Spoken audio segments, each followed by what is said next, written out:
এইটা মস্কারের একটা সাইডে আসছি, এক বন্ধুর ব্যবসা বেড়াবার জন্য।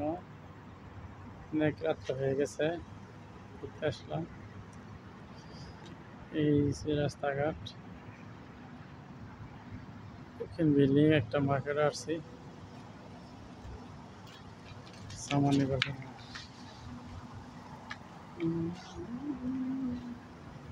সাধারণ সবকিছু মিলবে মনে হয়।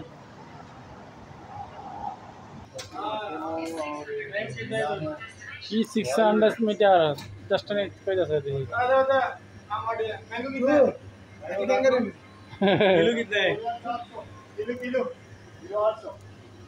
Kilo kilo kilo kilo kilo kilo 700 800 पैसे किलो की लेबे सब्जी लेबे आम लेबे बरतक लेबे की लेबे आम আছে बरतकल আছে পাতা জুস বসল बेल सब कुछ है।